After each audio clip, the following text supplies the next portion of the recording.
Get up. Good morning. Good morning, Barbados. Good morning. Good morning to you.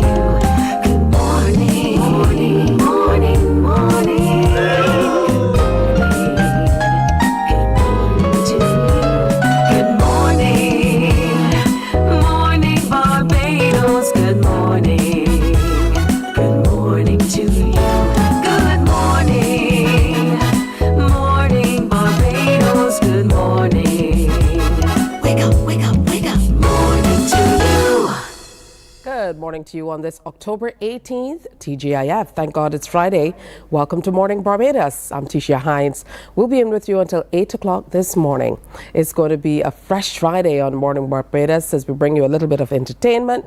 We tell you about what's happening around the island, and we're also going to step out and tell you what's happening outside of Barbados too. So something big happening with the Education Ministry. Dr. Denise Charles is going to be in to talk to us about that. Plus, we're going to share all about the Bajan Fair that's coming up this weekend as a part of the Barbados Food and Rum Festival. CBC is a big part of that as well. There's going to be a Q zone, so you can listen out for a live broadcast on QFM to come. But we're also encouraging you to get on out and be a part of that celebration on Sunday at Kensington Oval. It's going to be everything Barbadiana, things authentically Bajan and otherwise. But you can enjoy in the Q zone, of course, some great karaoke, some dancing, and all the hallmarks of QFM. So that's all coming up weekend. We're also talking to Kiara Boys on a series that targets girls. Our Crowns, a Girls Talk series. We want to hear more about that. So that is coming up on today's show. I told you it's going to be a packed show. Plus, Be Fit, the 34th annual National Triathlon is coming up. And we have one of the athletes who's going to be in to talk to us about that. Plus, Kenville Horn, who is a journalist in neighboring St. Vincent and the Grenadines, is here in Barbados, and he's going to be on set to share with us. We have used him in numerous reports on a number of occasions as well. He reported for us, for example, during the passage of Hurricane Beryl. And before that, he also reported for us when there was the La Soufrière volcano erupting a few years ago.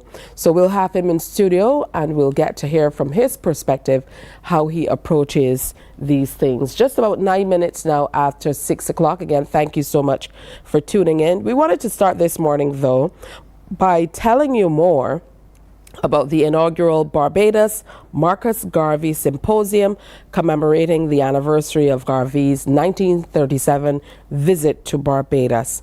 And joining us remotely to tell us a little bit more about that is Stephen Golding, who's principal organizer and head of the UNIA, which is Garvey's organization in Jamaica. And he's joined by director of the film, simply known as Gerard.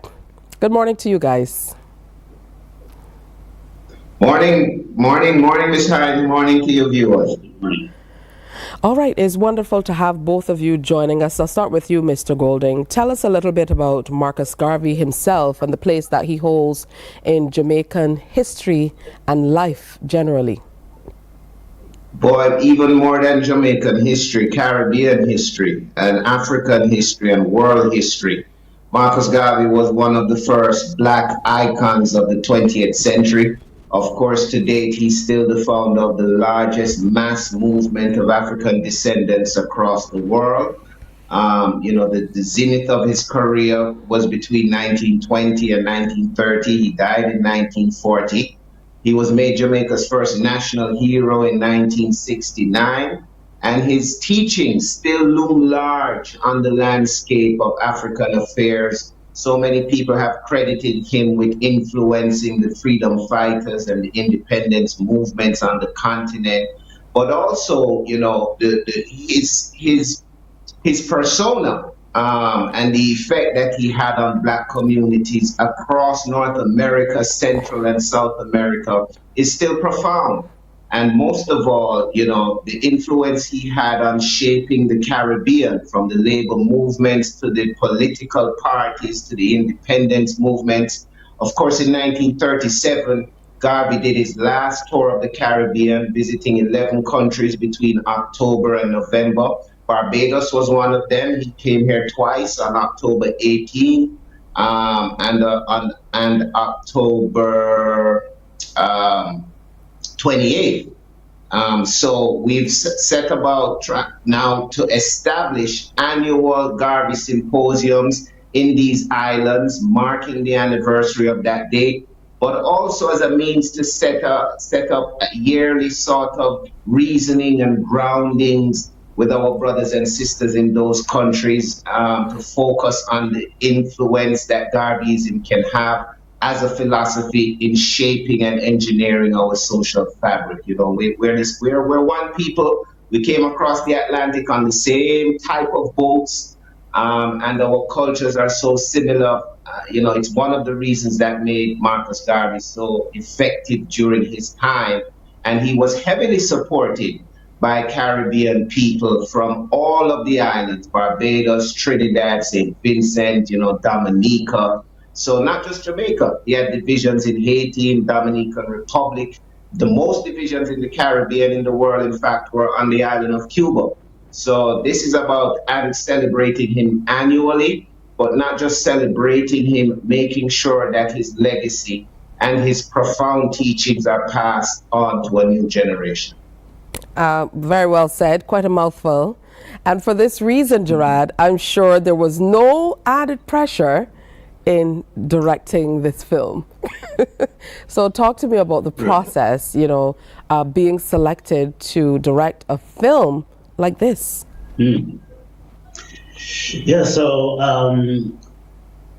I had my producing partner, Alina Albury, sent a script that was written, penned by the lead actor, Samuel Lee Fudge.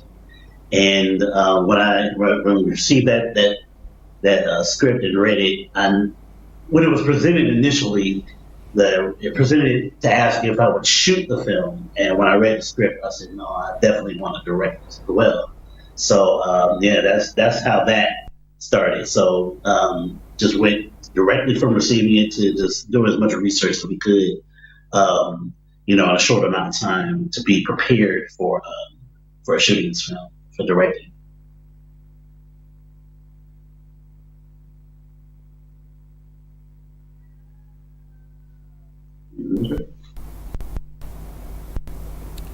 What are some of the major things that we can look for? The major things we can look forward to seeing in the film. Yes. Say that. Could you say that again for me, please? Yeah, we're having a few technical challenges, but what are some of the major themes that we can expect to see explored through the film? Oh yeah. So the film itself is we see some snapshots of his life, but it's mainly grounded in the infamous court trial that resulted in his deportation. I definitely feel like that the trial is, especially when it comes to his presence in America or his legacy in America, I feel like that is a big stain on his legacy. So I thought it was very important that we ground the film in that trial, make sure that we kind of expose some of the discrepancies in that trial, and so that we can try to push for exoneration and try to reclaim that part of his legacy and actually retell that story so that people understand that Garvey was not the charlatan or the criminal that he's made out to be, because he's actually found guilty for mail fraud and then subsequently deported.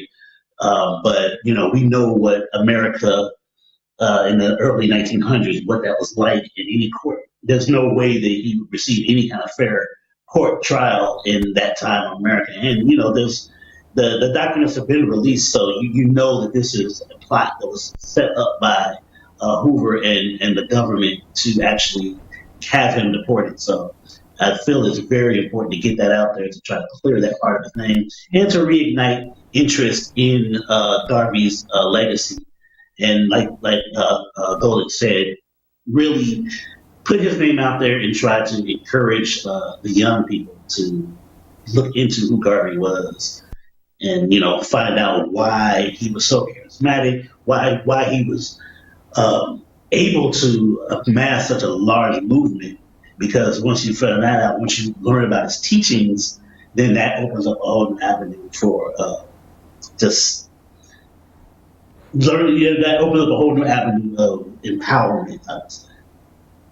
All right, wonderful stuff. Talk to me about how we came to the realization that this was a timely time to have this inaugural Barbados Marcus Garvey Symposium. You know, considering all that has happened, why is this the best time now for this to be happening, Mr. Golding? You know, Ms. Hines, this is a part of really a global series of Garvey lectures or symposiums that started, of course, in Jamaica in January of this year. On January 19th, we held the first annual Garvey lecture in Western Jamaica, commemorating one of his first public lectures in Jamaica after he founded the Universal Negro Improvement Association that took place in 1916. It was 2 months before Garvey left Jamaica and went to New York. And of course, it was from New York that he became this world iconic figure. But we started in Jamaica in January. We then went to Atlanta in March to commemorate a public lecture he gave at the oldest African American church in that city in 1917. We went on to New York in May to recognize his first public lecture in New York when he arrived in 1916. And then, of course, we set up a memorial weekend in the UK in June, and now for the month of October, going into November, we're focusing closely on the Caribbean. Garvey did 11 countries in 1937, from Bermuda coming right down to Guyana. This year, we're only able to do St. Lucia, where we are right now. We get on a plane in a few hours to do Barbados later this evening. Tomorrow, we will be in Kingstown, St. Vincent. Next week, Saturday, we'll be in Port of Spain, Trinidad. But next year, we hope to also add in Antigua, Dominica, St. Kitts, and some other places that we weren't able to get to this year. So it's a process, but it's a part of a global series. So, I mean, Barbados is lucky to be in that first batch that we were able to pull off in the first year with Jamaica and other places. But it's going to be growing from year to year. It's amazing how well-traveled Marcus Garvey was and how many cities he visited and spoke in, from Nova Scotia, Montreal, and Toronto in Canada, all the way down to Limon in Costa Rica, Bluefields in Nicaragua, Colón in Panama.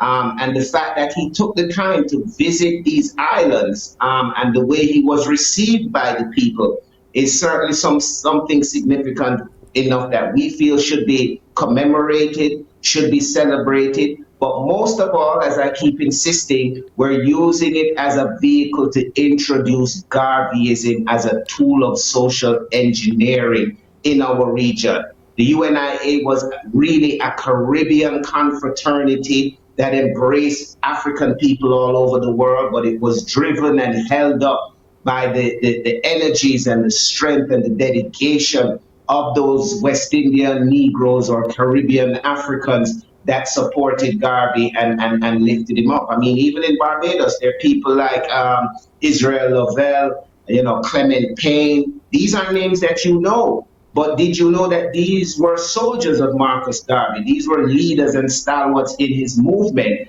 who went on to accomplish great things, but they had that foundation of Garveyism, and we want to offer that back to the people of Barbados and to the people of the You can see why you're the main speaker for tonight's presentation. That's coming up at the Barbados Museum here. It gets started around 7 o'clock, but we look forward to hearing more. Your passion shines through, and that is most important, to be able to share with a whole new generation. With that said, for you, Gerard, and from the perspective of the director of this film, what are you hoping the next generation of young people take away from watching this movie and engaging with people like Mr. Golding in this first symposium? Yeah, definitely hope that we can ignite a spark of interest in Garvey and his legacy.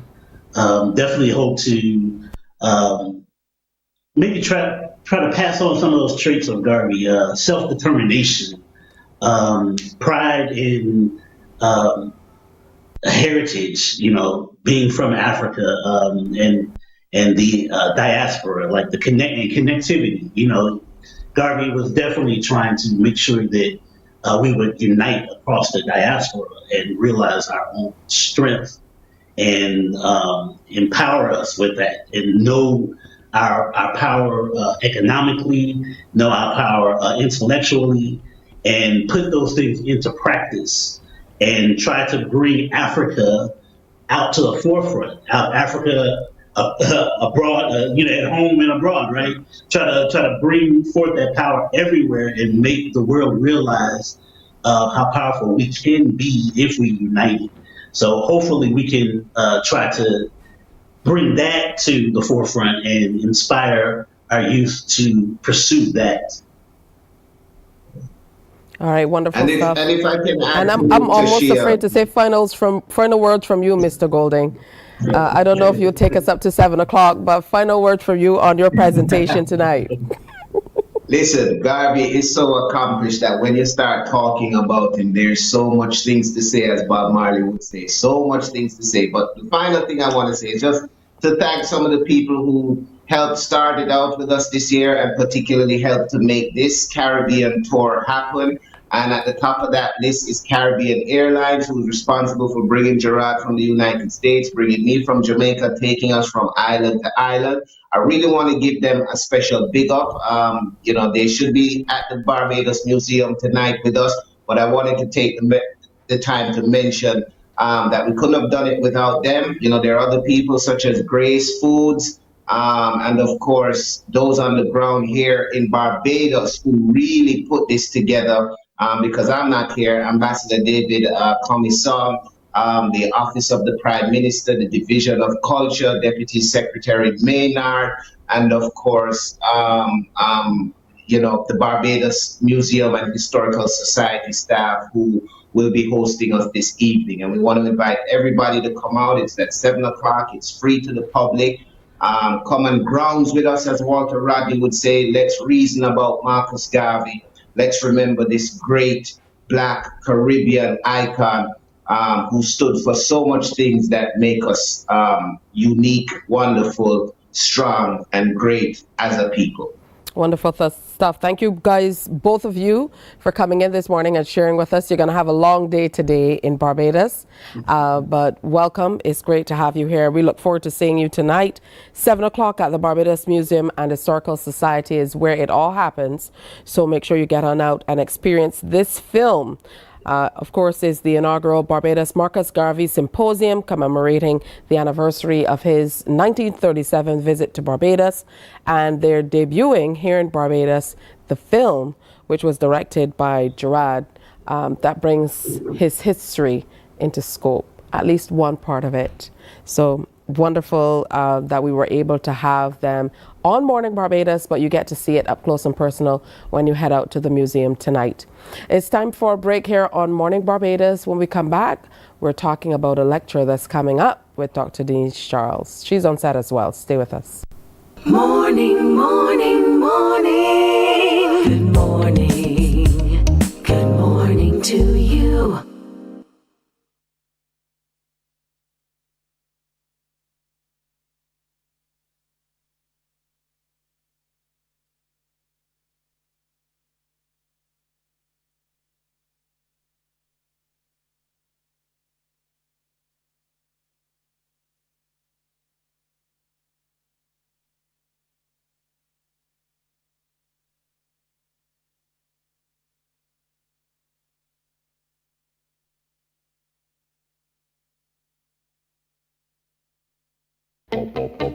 We enjoy a game with dominoes and singing karaoke. I just love cruise. When you love me just a little bit longer. You get to relax and have a drink and listen to some nice music. It's something different. It's spectacular. It's fabulous. It's a different feeling altogether. I never feel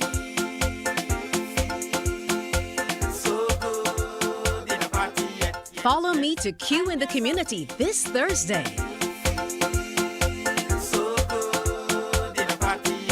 You know why?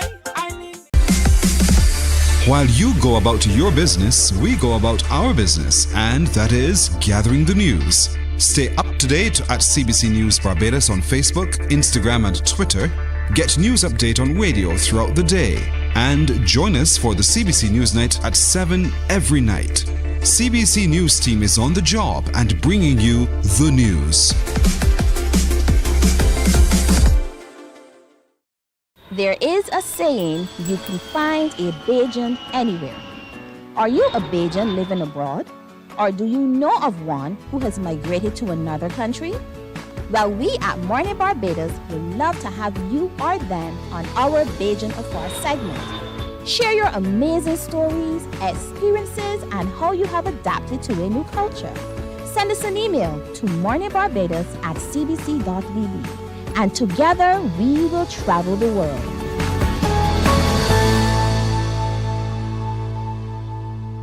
Morning, morning, morning. Good morning. Good morning to you. Hey, good morning. Welcome back to Morning Barbados. It's Friday, so I'm casual today, people. That's always a good time. Of course, I'm getting ready for the Bajan Fair as well. You don't expect to head down to Kensington Oval on Sunday and not be prepared. So I am ready from now. Let me say a special good morning to Cara Jean-Baptiste, who's joining us from the BTMI, and Diane Prescott. We know her from Kensington Oval Management Inc. or COMI. So good morning, ladies. Good morning. I don't know who put you two seated on two opposite ends of the chair. I don't know why Diana's afraid of me. I invited two friends over and they sat. Are you afraid, Diana? Just a little bit, Diane. That's fine. She met Diane come around. Okay, I'll come around too. Meet you in the middle. You see how I come around and she like scooch back her. All right, but most importantly, we want to meet each other at the Bajan Fair coming up on Sunday. So food and rum has definitely been heating up. Yes. And it's on everybody's tongues. And now this weekend, we get to experience something phenomenal. Yeah, so one of the things that we really wanted to have this year is to make sure that everybody can enjoy something from the Food and Rum Festival. So this year we have the Bajan Fair, where we have something catering to the babies, or maybe not babies, but from like 1 year old. My son is 1, so from 1 all the way up to 61, 71, we have something for everybody. So Sunday, October 20th at Kensington Oval from 12 to 8. We partnered with Kensington because they're the masters in planning these events, these types of events. So we are excited to have this fair on Sunday. At the historic Mecca, Kensington Oval. So tell me about how you are working with this venue to be able to bring through everything they're sharing about Barbados. Yeah. So normally we would be here talking about Oval Tasse. So what has happened is that the biggest fair in Barbados and the biggest food and festival in the Caribbean have married this year. So we have Oval Tasse meeting food and rum, which is resulting into the Bajan Fair. I like that equation.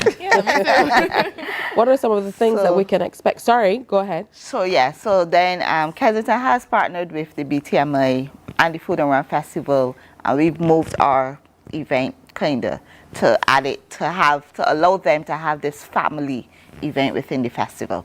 That's beautiful. And I think it's important for any festival that we have for there to be an opportunity for every Barbadian to participate. Sure. So it's commendable that you're having this fair so everybody gets to feel like they are a part of Food and Rum Barbados as we continue to build and grow on a legacy of the entire festival. So what can we expect once we come out to the Oval on Sunday? Right, so the community is a heart of the festival. So we really wanted to dig down and meet the kids. We're having a school competition with all the schools, all these secondary schools that have cheerleading. Troops? Yeah, the word just slipped my mind. I'm not sure why, but squads. That's the word I was looking for. Then we have a celebrity cake icing competition. We have the Q in the community zone. I'm actually really looking forward to that. I see all the seasoned people, just dancing, and I'm actually really looking forward to that part of the event. But we have rides, we have attractions, but this is what Diane is really excited about, so I'm going to let her speak a little bit. All right, go Diane. Yes, teacher. So in addition to, we have the jumping tanks, we have the disco tank that you can go in, we have all the different mechanical rides, and the haunted house, all the aspects of a true Bajan fair. But what I want to really talk about is, because this is a fair with a difference, we like to up the thing, as the young people would say. So this year we have a skating rink. We never had a skating rink before, so we're introducing the skating rink.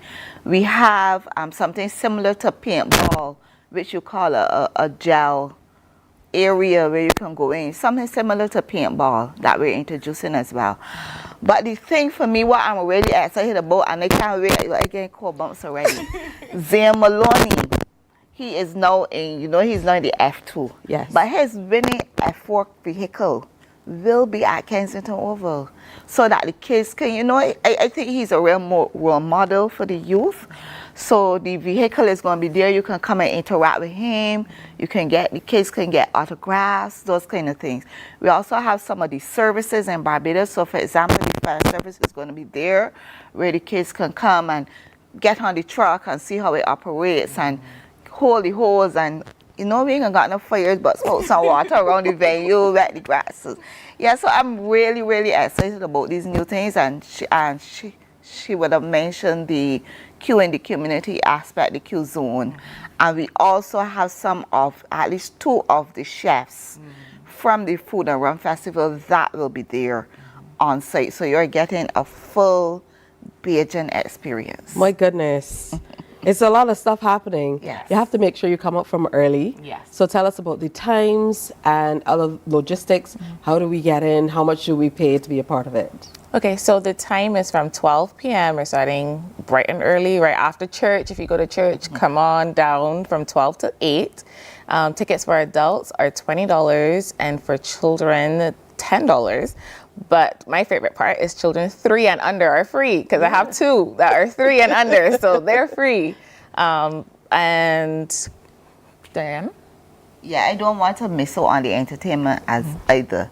So we are going to have a DJ to entertain you right throughout the fair. But at specific points, we're going to have a mixology competition. We spoke about the cheerleading. We're also going to have a school chanting competition. That really came about as the kids going to school sports. So they're going to be getting ready for that. So that chanting competition among the schools are going to be there as well.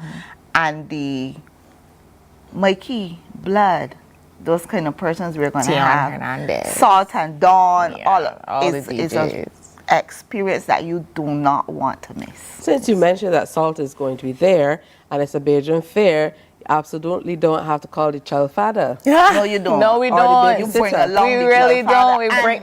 It's true. Everybody, something for everybody.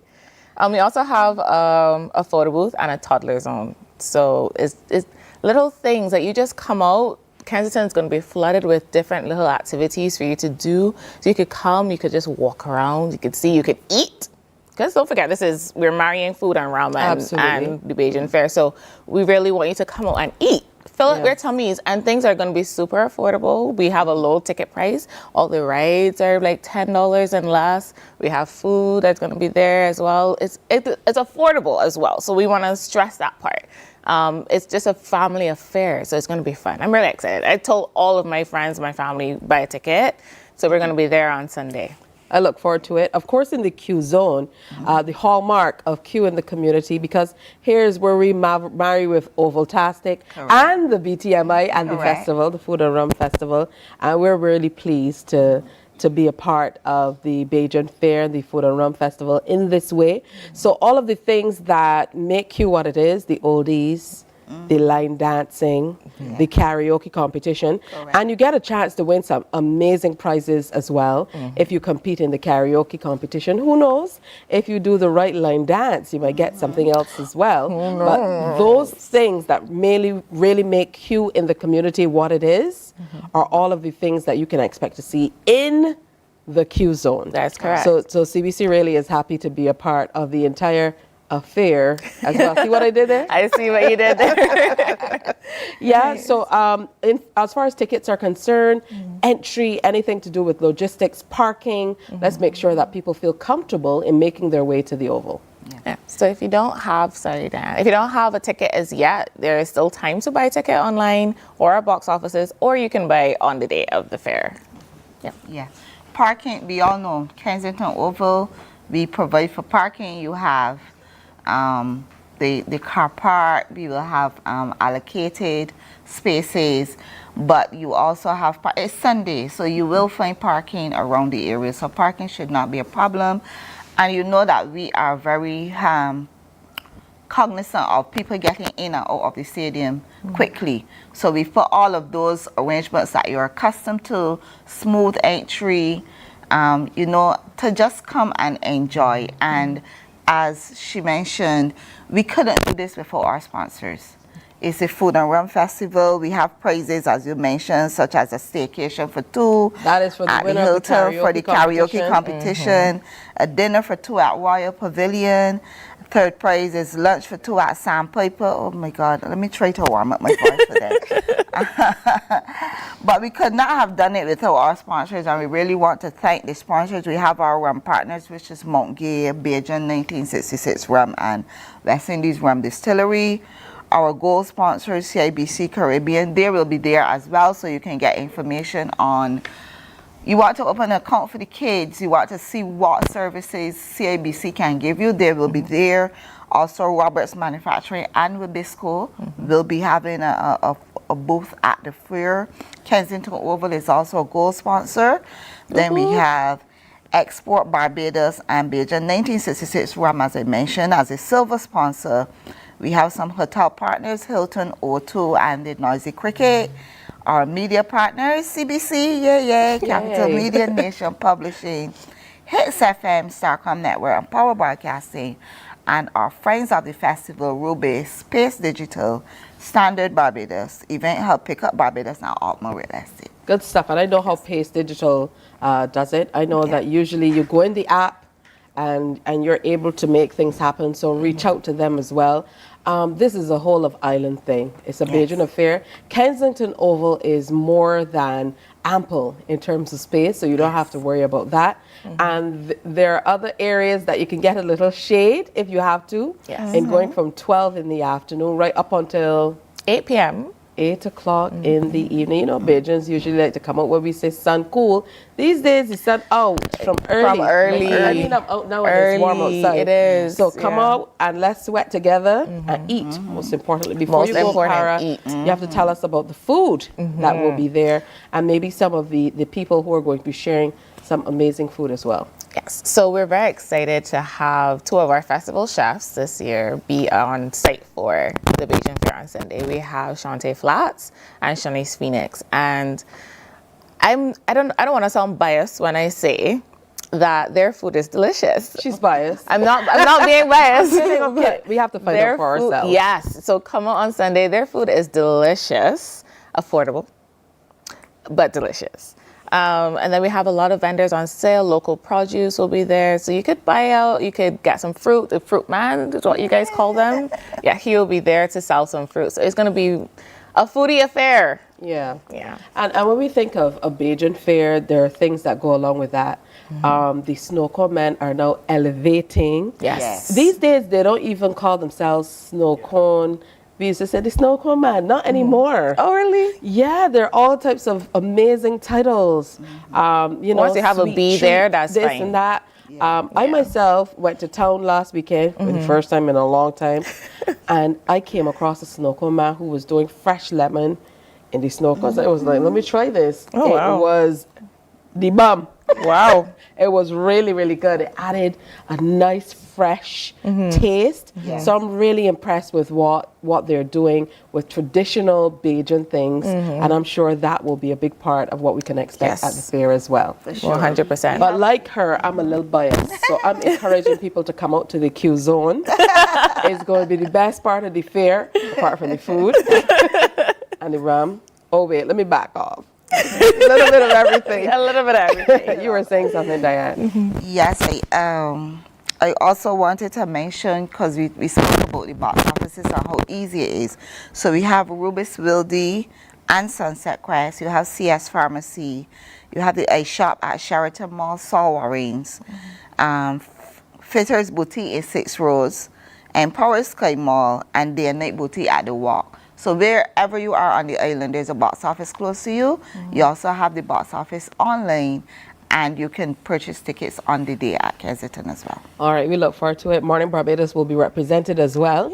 We're going to be there capturing a little bit of what's happening and having some fun along with it as well. And food. And food. And food. And it's a fair, I mean, after all, I mean, reminiscent of going back to childhood. Everybody wanted to go to the fair. So thank you so much, Cara, for coming in. Cara John-Baptiste, representing for the BTMI, Diane Prescott for Comey, me for CBC. Yeah, but great to have you in to talk about it. It's coming up on Sunday, so you have no excuses. Get the little ones together, 1 to 3, absolutely free. Once you're rhyming, you'll remember. And then a small fee for the rest of us to come in and enjoy all that they have to offer. The Food and Rum Festival is in full flight. Make sure you're a part of it. Don't let it go and leave you. Again, thanks, ladies. Thank you. I'll see you on Sunday. Yes, we will. Absolutely. I'm going to enjoy everything there is, and you should too. Time for another break, but stay with us. There's lots more coming up on Morning Barbados. Morning, morning, morning. Good morning. Good morning to you. There is a saying, you can find a Bajan anywhere. Are you a Bajan living abroad? Or do you know of one who has migrated to another country? Well, we at Mornin Barbados would love to have you or them on our Bajan Afar segment. Share your amazing stories, experiences, and how you have adapted to a new culture. Send us an email to morninbarbados@cbc.vb, and together we will travel the world.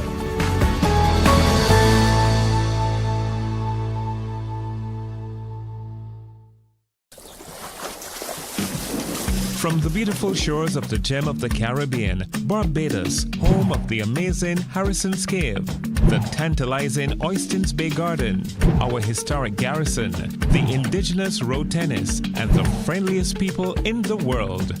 We are 94.7 FM, the ultimate Bajan experience. My friend, you don't plan to get it? Oh, Barbados.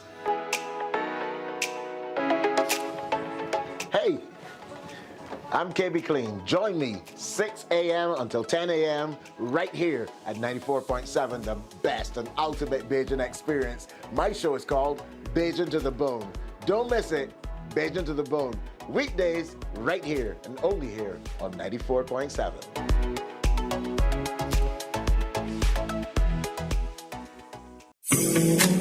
The facts say Morning Barbados reaches an audience of over 50,000 and Newsnight reaches over 56,000. It's simple. When you advertise, you're getting your message to over 50,000 of your potential customers. Make the call to CBC Sales Department today and watch your business grow. Contact us at 467-5559 or email marketing@cbc.bb.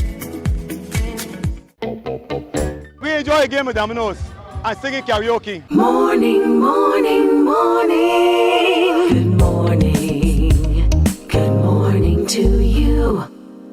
It's Education Month, October. That's when we celebrate our educators. There's Teachers Professional Day coming up. There's another day that's set aside for recognizing the work that teachers have done as well. And there are lots of activities that are happening throughout the month. To tell us more about them, we welcome Dr. Denise Charles from the Ministry of Education, Technological and Vocational Training. You are a senior officer with that ministry, and you're wearing that hat this morning. Yes, I am. You're a friend to the show, so we've had you in so many different capacities.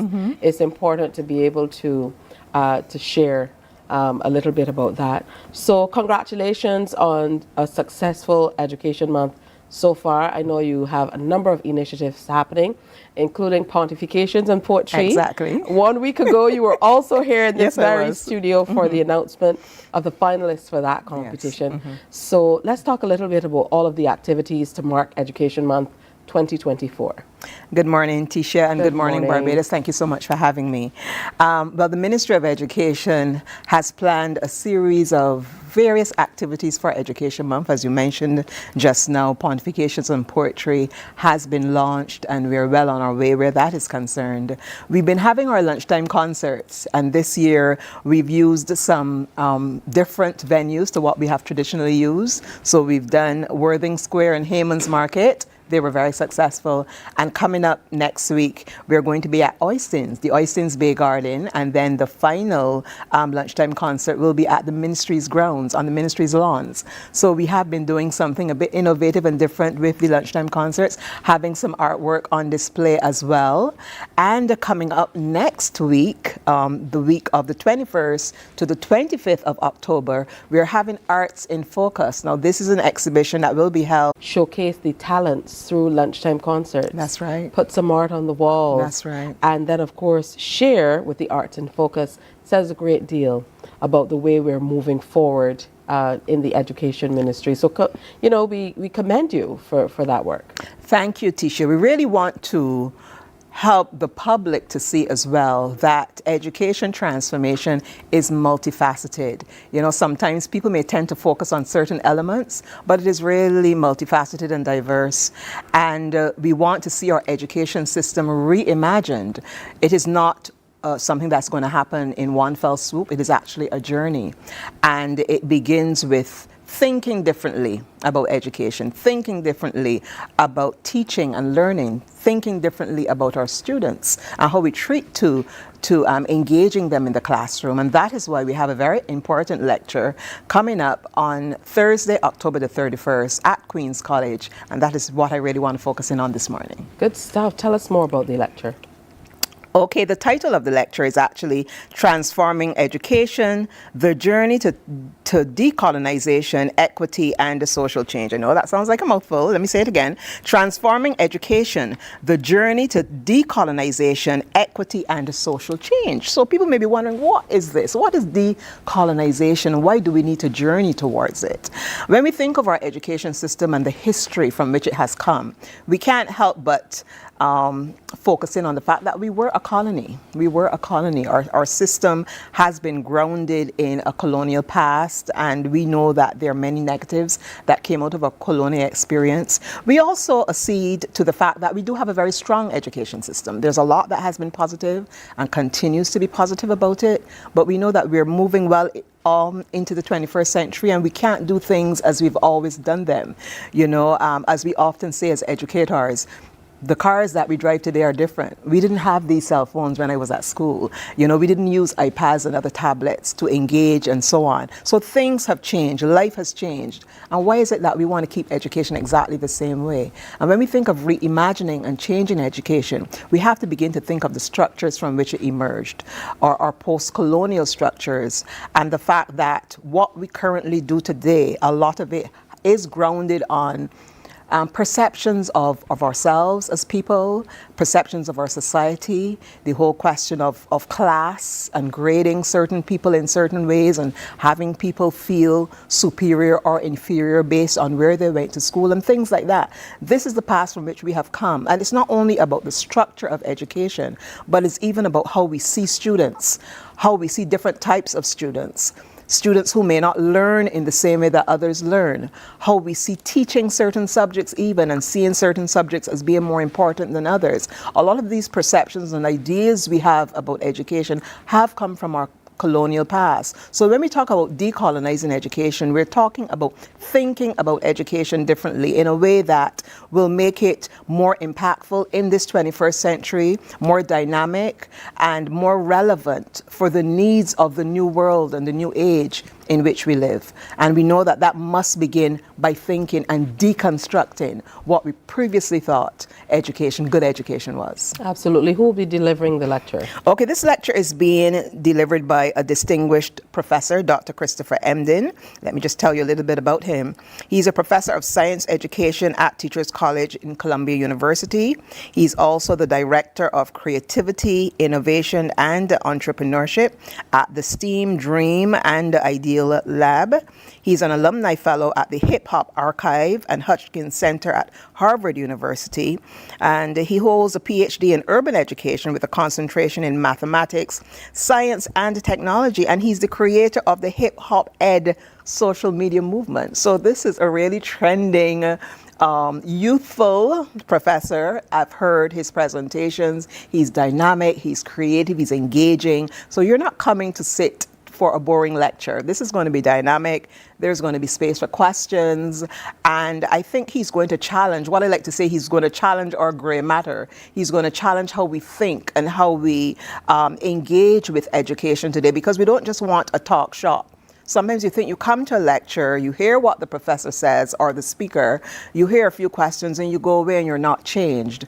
We believe in transforming. We believe in transformation. So we don't only want to transform education, we want to transform our thinking, and that is where it begins. And he's going to be challenging a lot of the concepts that we've had over the years with respect to education. We might not agree with everything, and it's not all about everyone having a consensus, but it's about placing us in a space where we can begin to question and interrogate what we've always done and why we've always done the things we've always done. And then we can look at what we currently need as a country. When we think of our need for economic development, our need for economic growth, our need to meet our sustainable development goals as we move forward in the 21st century, we must certainly interrogate what we're currently doing as people in this nation, as educators, as learners, and begin to question whether or not we need to do things different if we want to get different outcomes. Now, that general topic can be likened to the trunk of a tree, but when you have a professor with the background that this professor does, yes, I'm sure there will be many tangential conversations that will come out of his presentation. Yes. Namely, the first thing that came to mind for me is sometimes how we try to juxtapose the Black American experience with the Caribbean experience because of the colonization. Right. So they often feel like they come from two different places, and they shall the twain meet. Yes. And then you have someone like him, Harvard alum and teaching at Columbia, all Ivy League schools, who brings a strong and different perspective to be able to share directly how he would have engaged and interacted with students throughout the years and the differences that would have been made. So I can see some very strong sub-conversations coming out of this lecture. What you're saying is so true, Tisha, because we often have that conversation about the difference in the Black American experience and the Caribbean Black experience. And they are different, but there are many similarities. I've actually, if I can say something personal, I've written a story called We Didn't Know That We Were Black. And, I only understood Blackness when I went to secondary school, at a grammar school, because I never thought about it when I was at primary school. You understand what I'm saying? So sometimes we don't think that some of the issues surrounding our race, our ethnicity, or even our social position, that those things are things that really matter, because we went along playing as children, we went along through school, and these conversations never came up. But I think when we become exposed through education, through discussions, through watching videos, through listening to other people, then we begin to question some of our former experiences. And that was that, that was that. And I think this is the type of movement that we want to see emerging out of this lecture. We're not thinking that everybody's going to go away from this lecture, transformed immediately, but we want us to begin to question ourselves, as I said earlier, and to begin to think of how can we do things differently so that we become more connected to what the needs of our children are. We know that we live in a multicultural society, predominantly black, but there are other races here. There are other ethnicities here. There are other religions here. And we want to sensitize our children in a way where they embrace all types of people. You know, there's that move towards diversity and inclusion, understanding that children, no matter where they go to school, no matter where their cognitive strengths are, that they're all valuable. They're all precious. And this is the message that we want to promote in Barbados when we think of transforming education. It is about finding a system that is fair, that is inclusive, that is relevant, that is modern, and that is able to meet the needs of all of our students and all of our educators. That's as well. so important. Even as you reflect on your personal story, it's still happening now, and that is why this conversation is so relevant. Yes. Because you're right, there are people who will say, why are we dwelling on these things? Why are we still talking about it? Because there are children in Barbados who've never engaged or interacted with anybody of a different, of a different ethnicity. That's right. That still exists. That's right. So when they go into secondary school, particularly the older grammar schools, because that's where you see people of different ethnicities. Yes, mostly. If they're not, maybe they're at private school. Yes. These are the truths That's the face reality every single day. That's right. So how do you expect there to be an open-mindedness to engaging with different ethnicities if you've never engaged or interacted with outside of seeing them drive by in a car? That's right. You know, I remember years ago, Ma did a skit when they used to do, you know, that, and it was from Sesame Street. Who are the people in my neighborhood? Yes, I remember that. And there was a white woman is a person in my neighborhood. Yes. And people thought it was funny, but I mean, it created quite a stir. It started a conversation that needed to be had. That's right. And even though there was some comic relief, there was a big, strong story behind it. We know Eric Lewis is that guy. Yeah. He will grab the bull by the horns That's and go right, for it. and talk So that is what this is all about. That's and right. that's where transformation starts. It starts in the mind. It starts with shifting our thinking, shifting our thoughts, shifting our imaginings, and bringing us to a space where we can begin to see life differently. I'm so excited about this lecture now. It now comes off at the end of the month. It's the 31st, Thursday, the 31st of October, 6:30 p.m. at Queen's College in Husband St. James. We're asking all people to be there by 6:15. And this is open to the public, so it's not just for educators, it's not just for teachers and leaders, but we want to see our teachers, our leaders there, obviously, even our students. I think that this will be something that's going to be very interesting for our senior students, particularly to engage with. We heard a lot of their perspectives when we had our consultations on education, and we think that they're going to be very interested to come and hear what Professor Emden has to say as well. We, of course, look forward to celebrating our teachers. That's right. For them building on all they know through Teachers Professional Day. Yes. And then the day that's set aside to acknowledge them. We've been sharing some of the other things that will be done through the BUT and so on as well. But happy Professional Teachers Day in advance. Yes, to all teachers, you're doing a tremendous job, and we want to continue to offer you that support at the Ministry of Education. And happy Education Month in Barbados. So that is a public lecture coming off at Queen's College on October 31st, 6:30 in the evening. Make sure you check it out. Of course, you can find the ministry on socials as well, and we'll continue to share here on Morning Barbados. It's 7 o'clock. It means it's time for an update of the news. Stay with us. Morning, morning, morning. Good morning. Good morning to you.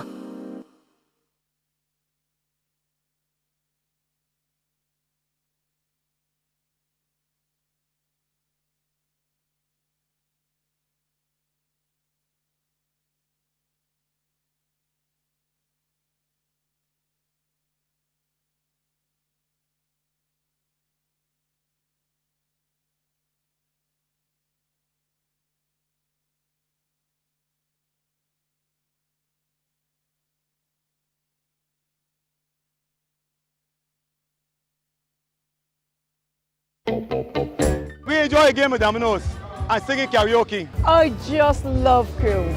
When you love me just a little bit longer. You get to relax and have a drink and listen to some nice music. It's something different. It's spectacular. It's fabulous. You know, it's a different feeling altogether.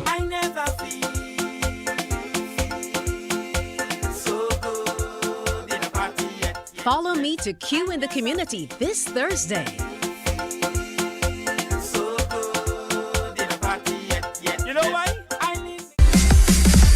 While you go about your business, we go about our business, and that is gathering the news. Stay up to date at CBC News Barbados on Facebook, Instagram, and Twitter. Get news update on radio throughout the day. And join us for the CBC News Night at 7 every night. CBC News team is on the job and bringing you the news. There is a saying, you can find a Bajan anywhere. Are you a Bajan living abroad? Or do you know of one who has migrated to another country? Well, we at Mornin Barbados would love to have you or them on our Bajan Afar segment. Share your amazing stories, experiences, and how you have adapted to a new culture. Send us an email to morninbarbados@cbc.bb. And together we will travel the world. Morning, morning, morning. Good morning. Good morning to you. Good morning to you just after the 7 o'clock hour. Time for us to update you on the news. The Barbados Fire Service has seen a significant reduction in fires.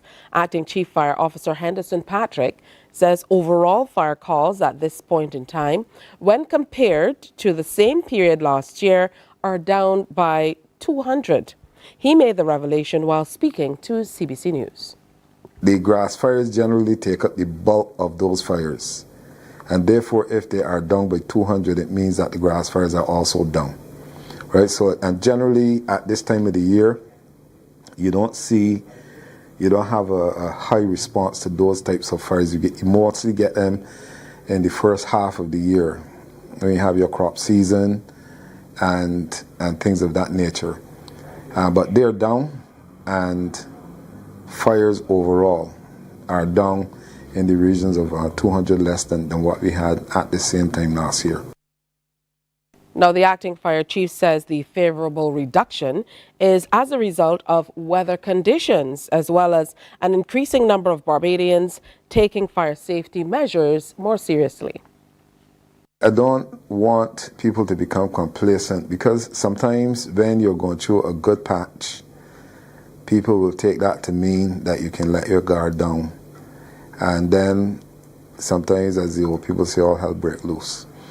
I still want people to be vigilant. I still want people to be responsible and be considerate of your own property, but also be considerate of the property of other people. Well, there's concern about an explosion of renal disease in Barbados in the last few years. According to Acting Chief Operations Officer at the Queen Elizabeth Hospital, Anthony Harris, 3 new dialysis patients are admitted weekly.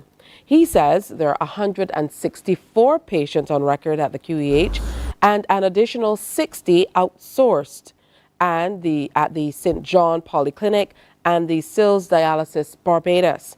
He was speaking during a donation of 2 more dialysis machines to the QEH Artificial Kidney Unit by the Barbados International Business Association charity in honor of the late Ben Arundel. Nephrologists at the Queen Elizabeth Hospital, and they're still overwhelmed with work. And so we get to understand how we are ravaged by kidney disease and so forth. Diabetes and hypertension in the community has seen, those are the risk factors for kidney disease, and of course we are seeing that. And if you just think about it, 2 to 3 patients a week added means that there are lots of new patients coming in. So we expect to see a continued expanse in the need for dialysis, and therefore this kind of donations are more than welcome. Now, President of BIBA, Marlon Yard, says this is their second donation of a dialysis machine to the QEH. Is valued over $85,000, bringing their contribution to the artificial kidney unit to over $200,000. This is made possible with funds raised through the BIBA charity Ben Arundel International Golf Classic. This year's fundraiser comes off on November 1st at the Barbados Golf Club at Durance in Christchurch. The continued generosity of our sponsors BEBA members, and the wider public ensures that vital healthcare services remain accessible to Barbadians in need. Together, we are making a meaningful impact on the lives of those affected by kidney disease, while also reinforcing our collective commitment to the social welfare of Barbados. Barbados intends to do whatever it must to avoid being blacklisted or being under any monitoring program again. That assurance from the Most Honourable Senator Reginald Farley, Chairman of the Anti-Money Laundering Network and President of the Senate. We do not plan to do anything or fail to do anything that will cause us ever to go back into the situation of being the jurisdiction under enhanced monitoring. We don't want to go on any grey list, any blacklist, any list of any kinds. In fact, we don't want anyone to call our name, so that we'll make sure we do everything right. Because we've felt the pain, we know what was required, and there's several of my colleagues here you can see who were there with us, and we know what was required to get us off those lists, and we do not plan to go back there. Senator Farley was addressing the Compliance Unit's Regional Conference 2024 taking place at the Wyndham Grand. Mr. Farley says the next mutual evaluation for Barbados by the Financial Action Task Force is scheduled for June of 2027. As a consequence, they are working on a 3-year plan to ensure a positive outcome to the evaluation. During that period, he says, education programs will be arranged for all stakeholders and several reviews done, including relevant legislation. Let's say there's a new Customs Act going about customs business. But we have to make sure that in making changes to that act, we do not run afoul of the anti-money laundering aspects of the work. So across a range of legislation, some of which may not be overtly AML in nature, we have to make sure there's a consistency with recommendations, not of round 4 or round 5. The revised recommendations, whatever the rules of the day are, we have to do that check. Now on entertainment, new elements have been added to this year's Richard Stout competition. Technical Officer Randy Eastman says 2 lucky contestants will be awarded the Richard Stout Award and the Spooge Award. He says while there's been a marked increase in patronage, he wants the public to attend the final rounds of competition, which are set to feature live bands. Remembering where the show used to be years ago, I really think that we can quadruple the numbers. And I would like to ask the public to really come out and support. It's a fantastic show. We really have a lot of talent in the competition. The kids are really putting in the work. As Aisha said and mentioned, in the workshops, they're really committing to the task and the things that they've been asked to do, they deliver on. The level of professionalism is on par as well. And I really would like for the public to come out and see what these kids have to offer, along with the over 21s as well. I think both of them are going to be fantastic final competitions. I really don't know how the judges are going to make a decision. People have been saying that. A look at sports. Sri Lanka have come from behind to secure a 2-1 series win against West Indies in their T20 International Series in Dumbala. Winning the toss and batting in their decisive 3rd match yesterday, the Windies posted 162 for 8 off their 20 overs, thanks to a lower order recovery led by captain Rovman Powell. The regional side were 68 for 5 after 12 overs, but Powell with 37 off 27 and Moti 32 off 15 helped to salvage the innings with a 54-run 6th wicket partnership. In reply, Sri Lanka raced to 166 for 1 in 18 overs to secure victory by 9 wickets. Player of the match, Kusal Mendes, led the charge with an unbeaten 68, while Kusal Pereira got 55 not out. Those two putting on 106 for the 2nd wicket. Here are the highlights. I could have him again. He really looks on tonight. Awareness. Gives himself room, and that's...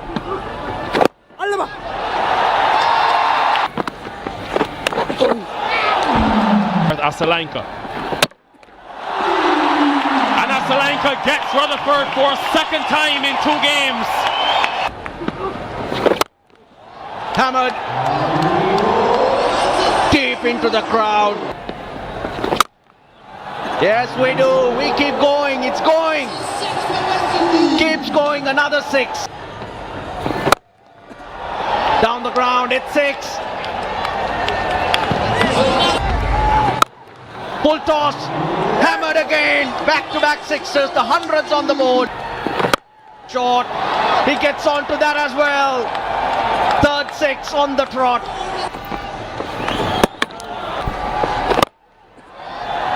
Struck very nicely for 6. Gone up in the air, and it's gone a long, long way. Oh, he's picked that up. It's the wrong line, it's the wrong length, and not enough on it. Oh, bowled him.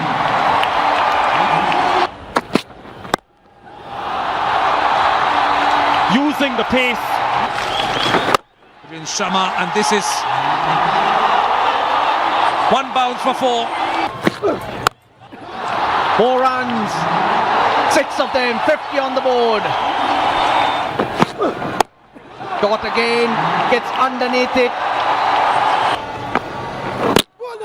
Hold him.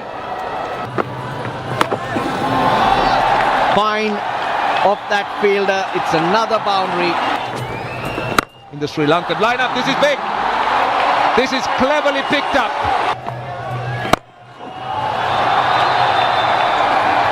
Top class. I will get to the boundary. 1 required, so they can celebrate, and I know, so will you, Tino. There it is. With a boundary. Sri Lanka by 9 wickets with 2 overs to spare, and the series 2-1. Man, I don't know how these guys are beating us like that, but fellas, we have to do some work. Next on the tour is the first one-day international, which is coming up on Sunday. Make sure you tune in. I know how it goes with Windies fans. If they don't win, you don't want to watch, but we have to support them no matter what. That's it for our update of the news. Coming up at 12 noon, we have a full package for you here on TV8, so stay tuned for that. Or tune into our radio stations if you're on the move, Q100.7 FM, 98.1 The One, and 94.7 FM simulcast. So pick one and listen in to the world at 1. It's time for another break on Morning Barbados, but more is coming up on this fresh Friday. Do stay with us.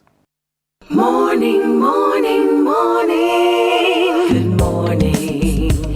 Good morning to you. My friend, you don't plan to get it? Oh, Barbados. Hey, I'm KB Clean. Join me 6 a.m. until 10 a.m. right here at 94.7, the best and ultimate Bajan experience. My show is called Bajan to the Bone. Don't miss it, Bajan to the Bone. Weekdays right here and only here on 94.7.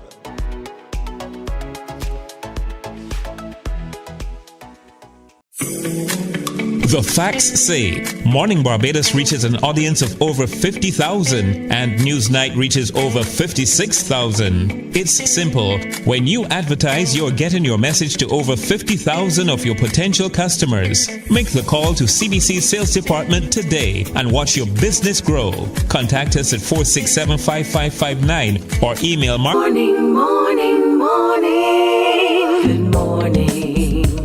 Good morning to you. Time is quickly going by. I was still talking about that Sri Lanka win. You know how it goes.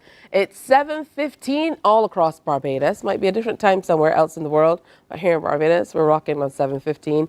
Good to have you with us on Morning Barbados today. It's time for us to tell you now about the BFIT 34th Annual National Triathlon that's coming up. And we have Owen Josiah, a BFIT athlete, who's joining us this morning. He's a triathlete as well.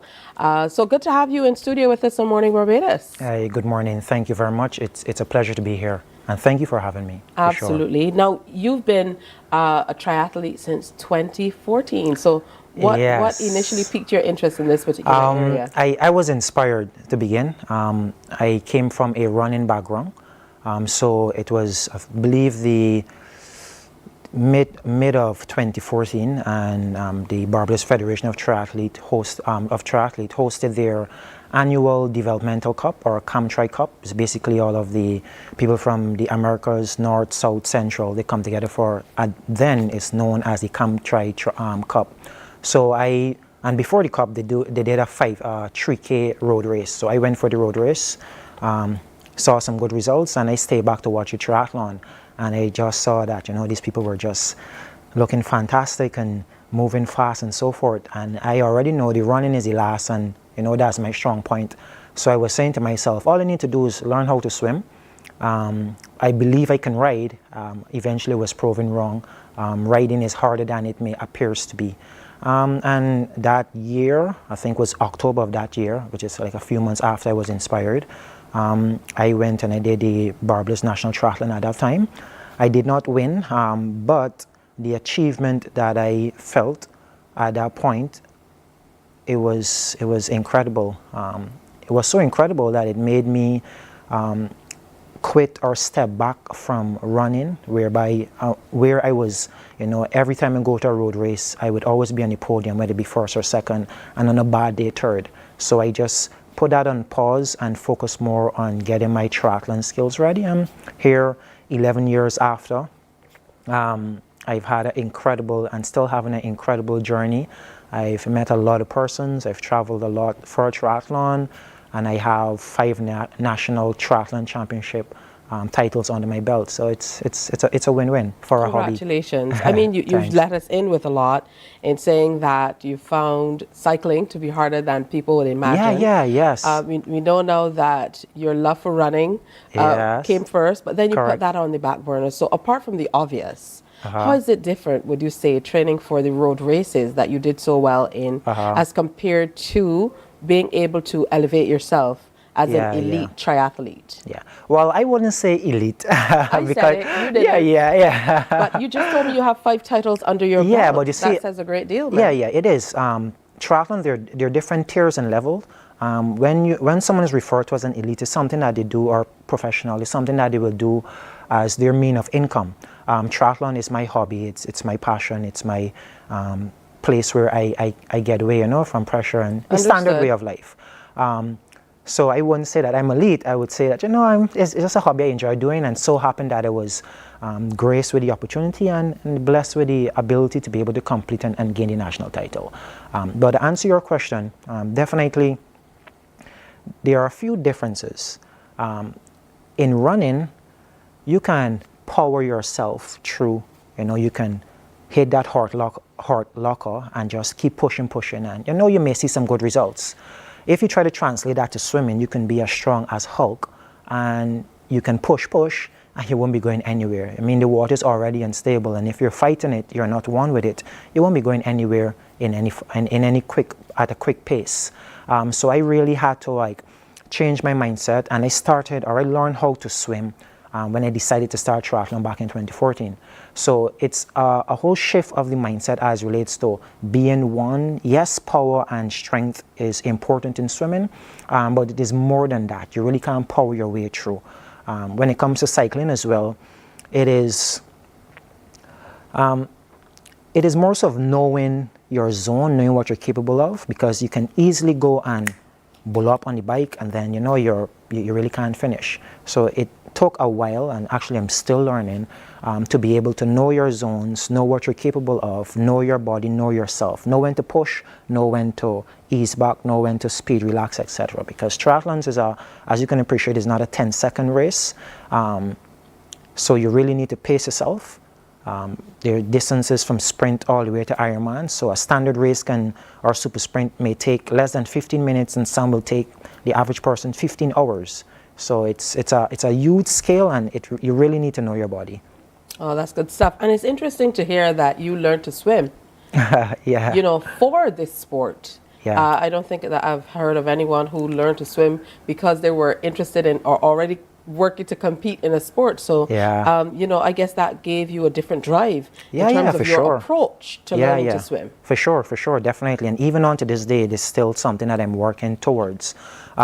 Swimming, well, 14 years ago, I am, well, not really saying my age, I was in my 20s. So I learned to swim in my 20s. And there's a big difference between someone who is, or who learned to swim in, you know, they're 5, 6, 7, 8 years old, compared to someone who who's learning to swim in their 20s or in the late teens. The fear factor is real. Correct, I learned right? to swim in my 20s too. Correct. So I had a lot of battles and so forth to be able to conquer my fear and be able to swim in open water and try to get at a level. Swimming is still my weakest discipline.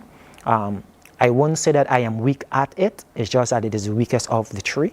And you really have to spend a lot of time in the water, you know, season in, season out, years after years, just being consistent and learning to appreciate the water, learning to be one with the water, learning to feel the water. So the fact being that there was so much room for improvement, it was always encouraging me, because we're like, okay, my first couple of triathlons in my first season, I would be out of the water 4 or 5 minutes behind the leaders. So I need to, you know, hone in on my cycling skills or my cycling ability and running ability.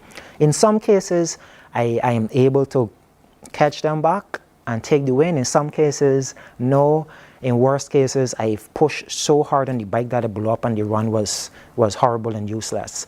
And in the very, very rare and bad cases, I try to push too hard from the swim and start to get cramps on the swim. So the entire day was just a sufferfest. Yeah, definitely.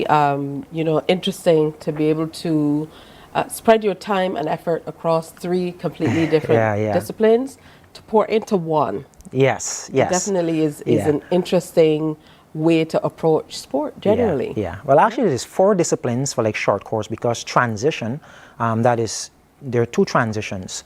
Out of the swim and onto the bike is referred to as transition 1. And off of the bike onto the run is transition 2. You can lose a lot of time. Well, you can lose a race in transition if you have a poor transition. In very rare cases, people would refer to it and say that you really can't win a race in transition, but it can definitely save you, especially with the draft legal races. If you're 5 seconds off of a pack of 5 cyclists, no way you're catching them unless you're a monster on the bike or they're up there not cooperating with each other. So transition is a discipline in itself, along with the swim, bike, run. And as you evolve into the longer course triathlon, like Ironman and 70.3, another discipline comes in, which is known as nutrition. Being able to, you know, put in the carbs and so forth that you need in electrolytes while on the go, while pushing yourself, while running or while cycling. All right, so definitely many components pouring into the entire concept of being a triathlete. Now we want to talk more about the BFIT 34th Annual National Triathlon that's coming up. Yes. What are some of the categories that we can expect to see coming up for this year? All right, so it's going to start like from the tri, so it's like our super sprint. It's basically a shorter distance of a sprint triathlon.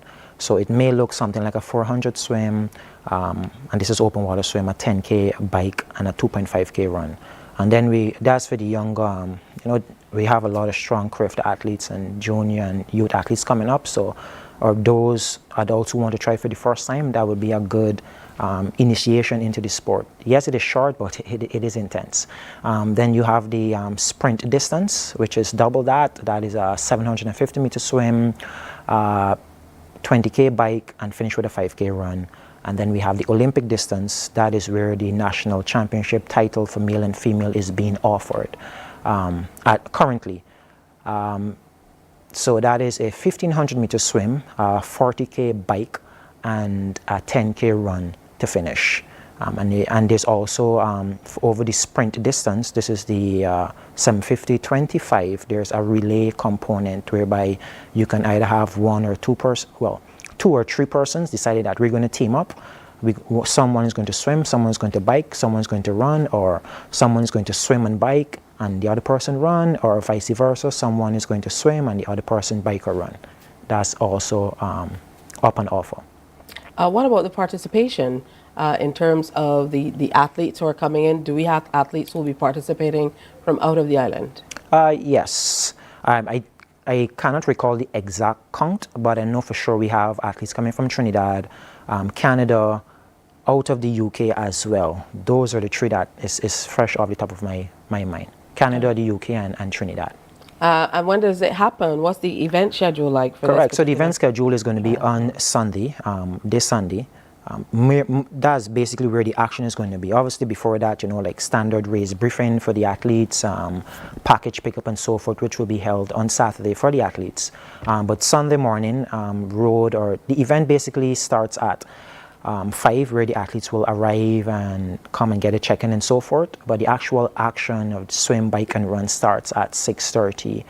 Kicks off at 6:30 a.m. With the Olympic distance, and then the other events are staggered thereafter. Just a few minutes, anyway, between 4 to 6 minutes. Then the other event is going to go. So all of the action will be happening around the same time, but on the same course, same atmosphere. It's just that persons will be in different events, competing in the same space. Leading up to an event like this one, I know you said is a hobby for you, more or less. Yeah. But, you know, how does your routine change to be able to prep for it? It change depends on the season and what I'm preparing for. As to give you a contrast or an example is, in September, well, we're in October, so last month, I competed in my first Ironman triathlon. Ironman triathlon is a long course triathlon, so the swim is 3.9K or 3.8 kilometers, and then you cycle 180 kilometers and finish with a marathon, which is 42.2Ks. So my training for that, it was very intense. I've been preparing months for the event, and training sessions, something maybe 5 hours of riding and then an hour running off the bike. So net, I might be training weekly, between 13 to 15 hours over swim, bike, run, and strength training. So that would look like realistically waking up at 3 a.m., sometime 2 a.m., getting in a 4-hour bike, then a 30 minutes run, or going and swim from Accra to Pebbles Beach, just to get a nice long course 3K swim in, or go for a long run. For example, running here from CBC, heading up to St. Martin's in St. Philip, and back down to cover like a little 28, 30 kilometers. Did you just say a little 20, 30 kilometers? Well, in the grand... Did he just say running from here at CBC up to St. Martin's and St. Philip? He says just from here at CBC up to St. Martin's. It is just cross the highway, and you're there and back. And in the grand scheme of things, on race day, you'll be doing 42 kilometers after swimming 3.8 and running and cycling 180 kilometers. So in the grand scheme of things, and how I prefer to look at is 28Ks. It's something that it's manageable, it's attainable. I don't want, and that's it, mental preparation as well. You don't want to say, 28Ks is long, because when you're racing and you're feeling exhausted and you're only at 10 and you have 32 more to go, it's going to be a battle that you put yourself in when you didn't really need to. You could have been more optimistic about saying, okay, it's just 28Ks.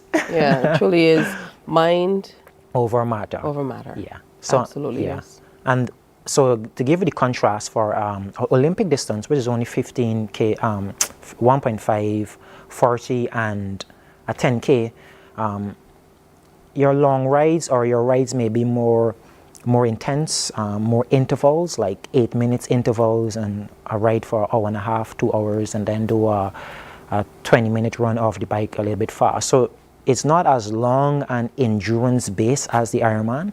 It is more so, more specific to the course, more specific to hitting those intervals, being able to surge back and forth, and maintain your speed while progressing. So the sessions will look similar time as well. Sorry, not similar time, similar intervals, like Monday, Wednesday, Friday for a run or a swim, but it's going to be in a more condensed distance and time. All right, so it's taking place at the Mighty Grinder Highway, yes, and is expected to feature over 40 registered athletes from 5 countries, promising a highly competitive and thrilling event. Is there anything you're looking forward to most? I guess my main objective is to basically add another national title to my resume. So that is what I'm looking forward to at most. But in saying that, the opportunity to race at home, waking up out of your own bed as opposed to waking up at an Airbnb or a hotel, in some cases at the back of a trailer, just because, traveling and so forth, and you want to get ready to a race, etc. So it's always a pleasure to be able to race at home, wake up out of the comfort of your bed, and seeing your friends and families there cheering you on, even though you're in the hard locker.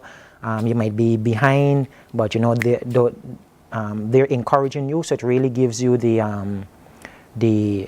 encouragement to continue going and to continue pushing. So I'm definitely looking forward to the overall experience of swim, bike, run, enjoy the camaraderie, enjoy the experience, and hopefully I will end the day, being satisfied. Now, we have a great relationship with a lot of the younger triathletes as well. Yes. They often come in and share with us, and I know they had an amazing time in hosting the Carifta Triathlon and Aquathlon Championships in August, yes. Because they just knocked it out of the ballpark in terms of how they were able to perform.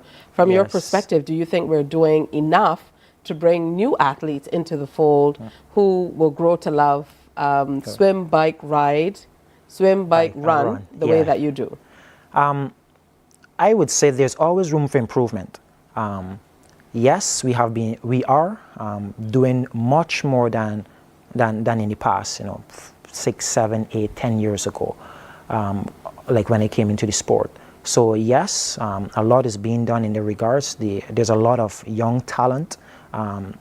They're not only talented in the sport as individuals. Some of these Carifta athletes and young athletes, if you should really sit and have a conversation with them, you can understand and see how mature they are, not only in the sport, but from an academical and a personal point of view.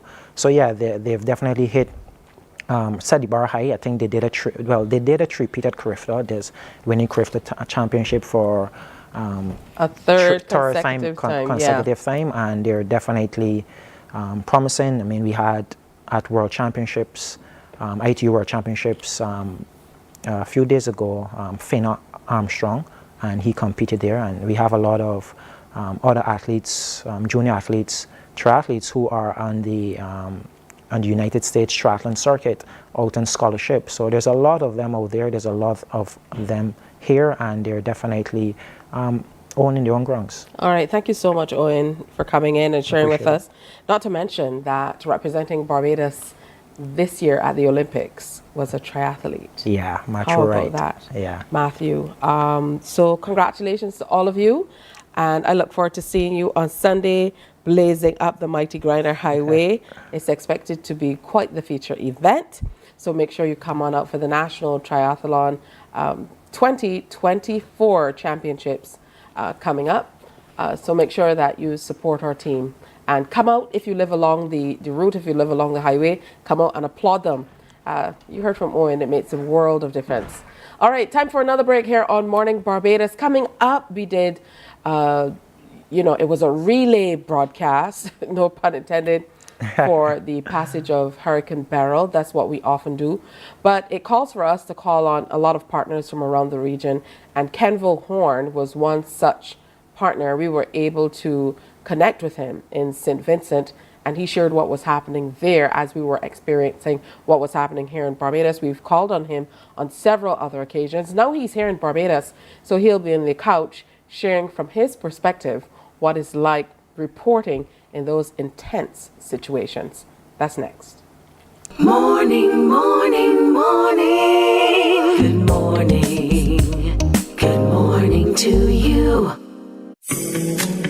The facts say Morning Barbados reaches an audience of over 50,000 and Newsnight reaches over 56,000. It's simple. When you advertise, you're getting your message to over 50,000 of your potential customers. Make the call to CBC Sales Department today and watch your business grow. Contact us at 467-5559 or email marketing@cbc.bb. We enjoy a game with dominoes and singing karaoke. I just love cruise.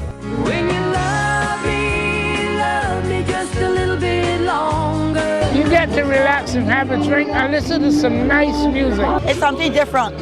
It's spectacular, it's fabulous, you know, it's a different feeling altogether.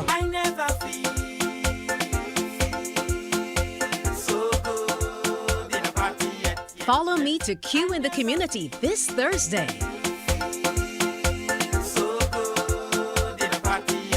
You know why? While you go about your business, we go about our business, and that is gathering the news. Stay up to date at CBC News Barbados on Facebook, Instagram, and Twitter. Get news update on radio throughout the day.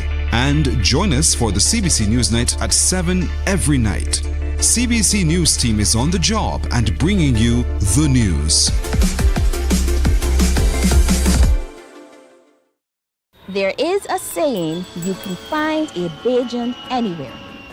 Morning, morning. Good morning. Good morning to you.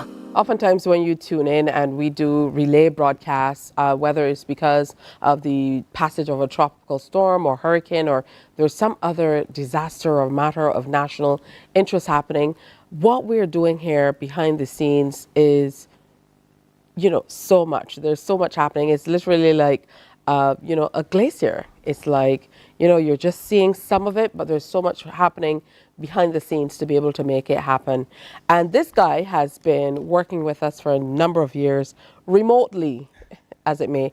Ken Vilhorn is now in Barbados for a little R&R. Yes. But as a journalist, you really can never get away from the work. No. So it's good to have you here at CBC. Absolutely. First of all, Ms. Hines, I must say thank you for having me here.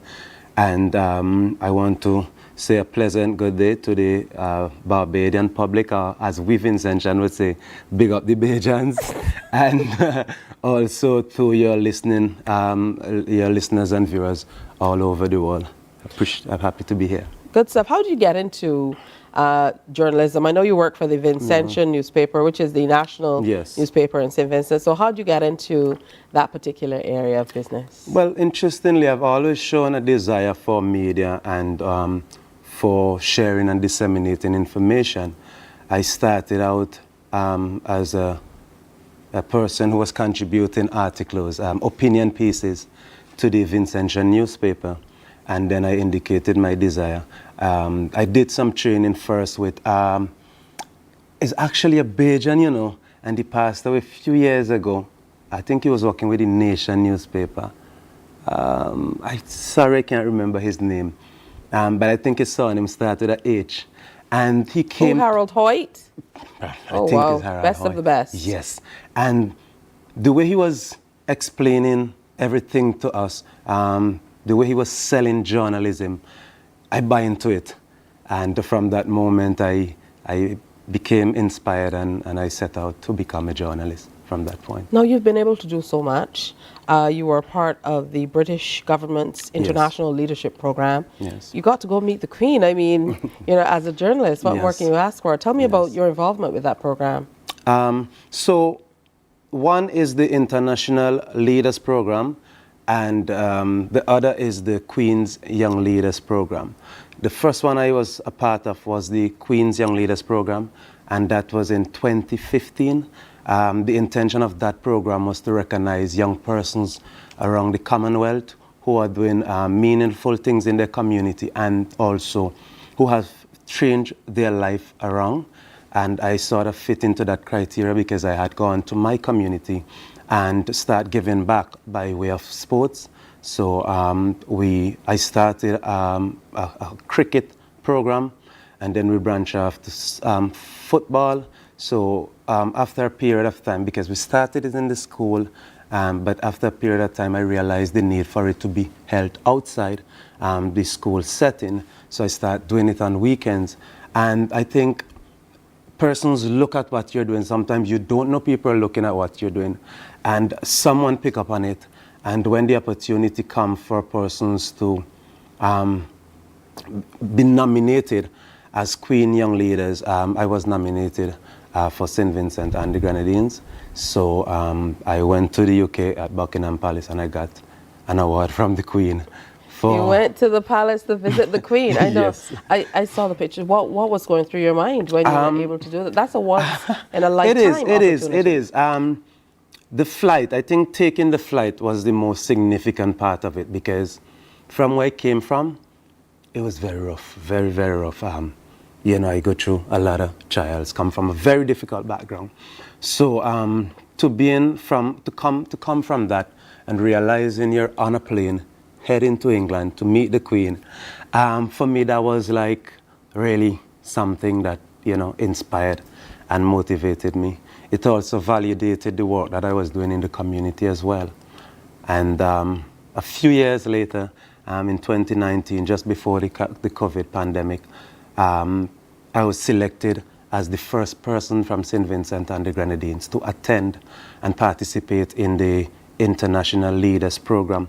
And that program is an international leadership and development and networking program organized by the UK government. And what that seeks to do is to identify potential global leaders, future leaders, and bring them to the United Kingdom for high-level meetings, briefings, and to meet with diplomats and so forth and so on. Sort of networking, you know, to identify and develop the emerging leaders. How has all of that, I mean, when you look at this photo of you with Queen Elizabeth II, what goes through your mind? This is, you know, simply amazing. Now the Queen is no longer with us. Yes. But what do you feel when you look at this? I feel grateful. I feel grateful, to be honest, because, you know, sometimes you're in your country and you're doing stuff and you're not getting that recognition, you know, and to see someone of such stature as the Queen, you know, recognizing me. And, you know, when I went for the award, I collected the award and she spoke very nicely. We had very good discussion. And she was so kind and you know, sincere to me that, you know, it really, really gives me the urge to do more. What it did for me is to inspire me and to keep me on a level platform, because you don't want to do anything now. You know, when you get such recognition, you don't want to do anything to mess up, to jeopardize that. Yeah. So that inspired me and motivated me to continue to do what I'm doing. That's truly beautiful. You've always been willing, no Yes. matter, you know, when or how we've reached out. Yes. And I met you. We did some training. Yes. A few years ago in another Caribbean country, in St. Lucia. Mm-hmm. And that's how we connected and stayed connected over time to be able to report both ways.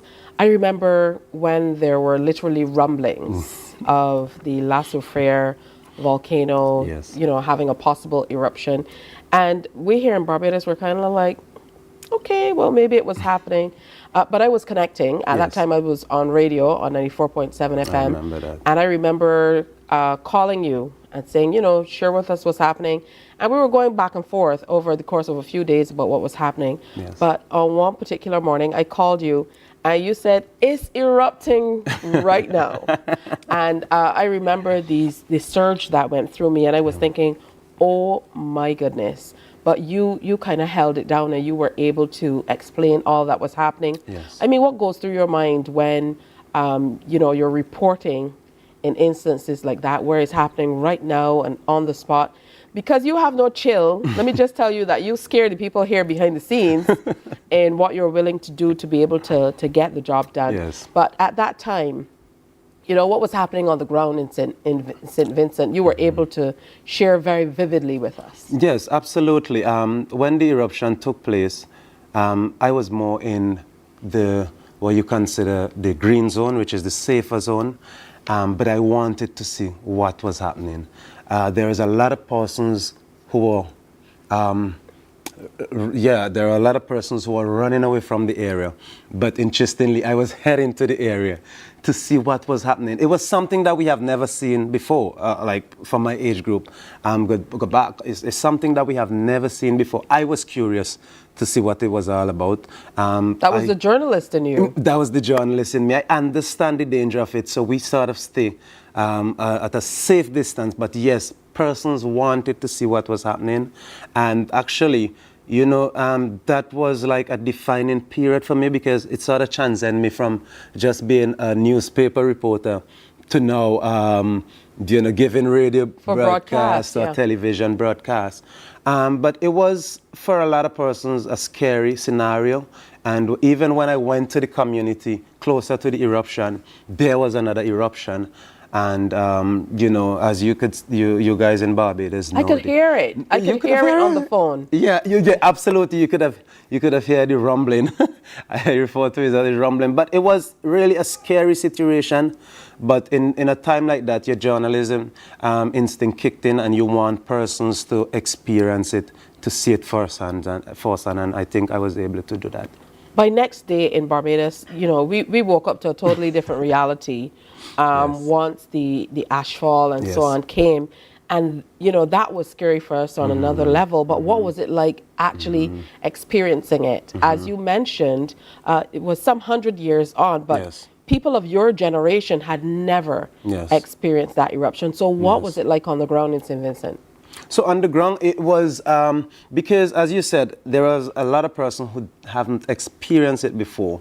I'll tell you that in terms of some of the preparation, there was some preparation in place, but there was some preparation that was lacking because we have never really gone through this process. But underground, persons were going to shelters, persons were opening up their private homes as well to facilitate to facilitate evacuation from the communities. I think what was interesting for me, it was a time of COVID, and there were some mixed messages because persons remember there was a politician who said that you needed to be vaccinated to go into the shelters, and for some persons that was like, how could you do that? This is a serious emergency.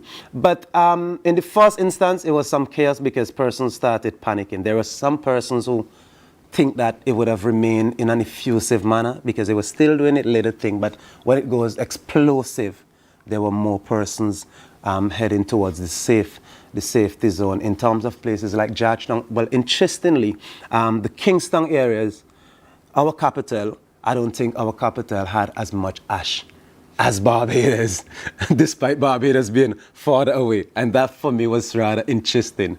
But I guess the nature of the eruption and the manner in which the atmosphere, the breeze was blowing, I think that would have contributed to more ash going to Barbados than landing in the capital itself. But altogether, it was really an interesting experience. Vegetation was significantly affected, and you guys in Barbados and the surrounding areas did come to our support, as well as our brothers and sisters in the diaspora. They came to our support as well. Now we're hearing news of rumblings all over again, which is ironic. That was the day you arrived here in Barbados that news broke. Yes. Well, I was actually hearing statements that because even where I do my program there in the community, it's closer to the volcano. So there were persons who are already stating that they're smelling sulfur, they're hearing some sort of songs. But nevertheless, the scientists said that it is nothing to really be worried about. Well, thank God for that. Absolutely. Your program, you're the founder of the Kenville Horn Sports Academy. You started out with cricket, as you mentioned. Now you do what? Football? Yes. What are some of the other things that you do through this program for the community? So in terms of what I did is to start with the kids, because the intention was to keep these kids, mainly disadvantaged, at-risk kids, from being idle, for them to learn a meaningful skill. And as you go about executing the program, you realize that there are persons within the community who also need some sort of help. So as time went by, we were able to develop the program where we were actually helping persons in the community to the point where my organization got a grant from the United Kingdom that was able to help the community. We were able to purchase groceries, medical supplies, farming equipment, and in some instances help persons with financial need to, pay their bills and so forth. So that sort of showed that the program itself was evolving, not just in sports only, but in terms of other community activities. We have also done donation of clothing items, equipment for the boys, uniforms, shoes, school supplies, what have you. Whatever we can do, or whatever I can do to secure assistance for the community. So wonderful to see that you're doing all of this for your community in the midst of doing all of this work. Fast forward now to Hurricane Beryl. Yes. Once again, I'm on the phone. We need to know what's happening. And I feel as though as Pearson and Derry were on the air, I was behind the scenes with, the entire CBC team. It takes a Herculean effort to be able to pull that off. It felt like if things were unfolding as you were talking. So you were like, oh boy, all of a sudden somebody's roof just came off. I don't know. As soon as we get on the phone with you, the action starts. I think you guys were scared one time that I was in danger. No, but actually, and interestingly, Beryl for me was more scarier than the volcanic eruption, because the volcanic eruption sort of centers towards the northern side, sort of like in where I was in a safer zone, but opposed to Beryl. Beryl was hitting, came from the south, and it was just hitting. Now infrastructure, tourism in particular, because the Grenadines Island depends on tourism, that was significantly affected, particularly Union Island, where 90% of the homes, over 90% of the homes were destroyed, significantly damaged. In terms of the actual hurricane itself, when it made landfall, I was out, because while you were speaking to me, I was still home, so I was showing you that it was happening, but it wasn't hitting that hard. When I left and I traveled to a different community, then I started seeing the damages. I was there doing a report, and then I saw, it's like a mansion, but the whole roof lift up and was coming in my direction. So I was like, I have to get out of there. And then going back now, you start seeing the trees falling. You start, like you're in the center of a disaster. So I had to get home, and it was really a scary experience. In the aftermath of something like that, where do you strike the balance in protecting yourself, taking care of your daughter, your family, the people at home, reporting, and taking care of the work and the family side of things? Where do you strike the balance? Well, the good thing about me, I have a small family. So, my daughter in particular, she stayed with her mom while I did most of the reporting. I had to check up on the house as well. And I will say this, from Beryl, the experience of Beryl, galvanized roof house are worrying. It's troubling. It's troubling to think of you have a galvanized house and Beryl is beating on it. So it might be something that the Caribbean government, or in general we in the Caribbean, needs to pay attention to. If we could do the structures where the structure and the roof is wall, probably that would be better. And I was traveling when I went to Canada the other day, and when I looked down, I noticed most of the commercial buildings, their roofing was, concrete. Concrete. A lot more modern houses are being built that way. So Beryl sort of gave me a scare, because from where I was looking at like at least 10 house roof. Just flying out. At one point in time, we couldn't reach you. I think your cell phone died. And we were trying to figure out like what went wrong, because we lost you mid-sentence. You were like, there's a roof in the click. And we're like, where did he go? We had Melissa Farley behind the scenes trying to get you back on the line. Alicia was trying to get you back. Nadia was trying to get you back. I mean, people were running all over the place. Derry was like, what's happening? She was so invested as the anchor. So we really want to thank you for sharing with us in that way. And we're happy that you count CBC as a turning point in your career, where you've been able to really share through the broadcast environment as well. Absolutely. And I appreciate the opportunity to showcase my talent on such a prestigious platform. You know, because from a tender age, well, I wouldn't say tender, but from a young age, I've been coming to Barbados. I know you have As strong you know, connections. my mom lives in Barbados and so forth. So I've always been tuned into, you know, CBC. So to get the opportunity, you know, just to be on your platform and sharing those sort of information, it also, you know, it does good for me. It you know, inspire me to let me know that I can do more and, you know, make a significant impact. You're here for the birthday celebrations. Are they still in full-fledged? The birthday? I had my birthday. It was on the 15th. I'm still having a little bit of fun, and I leave soon. I can tell by the sunglasses on this morning. I'm sorry for the sunglasses. But what happened though? I'll just have to mention, during that period, you guys were trying to connect with me. We lost our internet, our electricity, our water for a significant amount of time. So, you know, some of us depended on battery packs, or some of us had to go into the capital, Kingston, because they still had some current there. But as I said again, it's always a pleasure to hear from you and to just, you know, share some insight of what is happening in my country with Bajan, with the Bajan public, and also with a lot of Vincentian who are here in Barbados as well. All right, great to connect with you on the couch this morning. Hey guys, are we going to take a break and come back and wrap, or are we going to wrap right away? It happens in life situations, and we're doing this specifically because Kevin is here. And usually when you're doing life situations, it's a little fluid. So we expect the audience to understand how things happen. Hey, it's still a Friday. There's lots happening this weekend. We're going to update you on that and wrap up today's show after this. Do stay with us. Morning, morning, morning. Good morning. Good morning to you.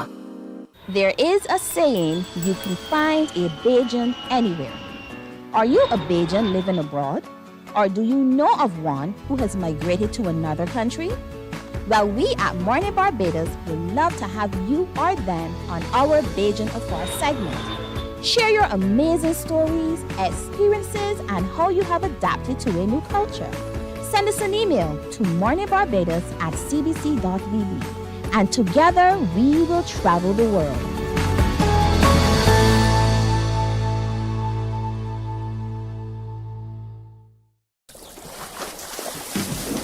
From the beautiful shores of the gem of the Caribbean, Barbados, home of the amazing Harrison's Cave, the tantalizing Oystins Bay Garden, our historic garrison, the indigenous road tennis, and the friendliest people in the world. We are 94.7 FM, the ultimate Bajan experience. My friend, you don't plan to get it? Oh, Barbados. Hey, I'm KB Clean. Join me 6 a.m. until 10 a.m. right here at 94.7, the best and ultimate Bajan experience. My show is called Bajan to the Bone. Don't miss it, Bajan to the Bone. Weekdays right here and only here on 94.7.